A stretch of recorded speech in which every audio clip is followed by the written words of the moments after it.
All right, what's up, guys? Welcome to Promotech. Thanks for tuning in. This is not a smartphone anymore. It's an AI phone. Samsung quietly changed how the S26 Ultra screen behaves in public, and the long-term consequences are bigger than any spec bump. Notifications, glances, even habits are about to shift, and most people won't realize what they've gained or lost until it's already normal. Let's dive right into the video, because this isn't about flashy demos. It's about subtle behavior changes that affect every single day you use this phone. The S26 Ultra's new hardware-level privacy display looks boring on paper, but in real life, it rewires how information exists around you. With Flex Magic Pixel, the display literally changes how light exits the panel. From straight on, everything looks crisp and bright. Slide even a few degrees to the side, and notifications collapse into visual noise. No blur filter, no software trick, pixels themselves redirect visibility. Compared to older privacy modes that just dimmed the screen and murder brightness, this feels invisible until you realize people next to you suddenly stop glancing. Here's the part Samsung isn't advertising loudly. This only works because the phone now understands context at the hardware level. The AI display engine decides what deserves protection and what doesn't. A message preview? Lockdown. Your camera viewfinder? Still visible.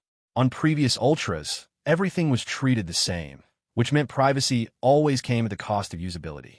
Now Samsung is betting that most users want selective secrecy, not blanket darkness.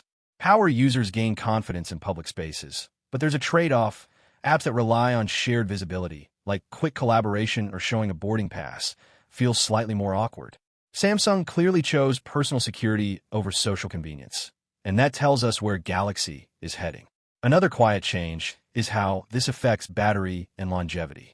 Because Flex Magic Pixel is baked into the panel, Samsung reduced the need for high brightness spikes to maintain readability. Side by side with the S25 Ultra, outdoor visibility is similar, but sustained power draw is lower. That doesn't sound exciting until you realize this is Samsung preparing displays for always-on, AI-driven surfaces.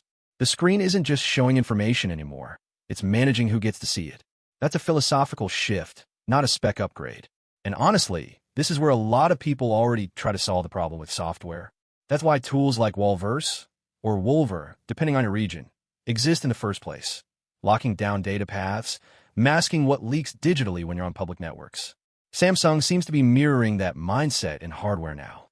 Protect the signal at the source, not after it's already exposed. When hardware and services start thinking the same way, you know a platform transition is happening. Quick pause here. Over 70% of you watching right now aren't subscribed, which is wild considering this channel is all about details most reviews skip. Subscribing isn't about numbers. It's about joining a group that actually cares why these changes matter, not just what Samsung wants on a slide. What really sticks with me is what this signals for future Galaxy devices.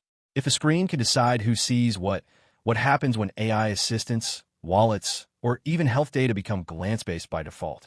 Samsung didn't just kill prying eyes, they normalized invisible boundaries in public tech spaces. And once users get used to that feeling, going back might feel impossible. Take care and stay safe. I'll see you in the next one soon. Cheers. Bye-bye.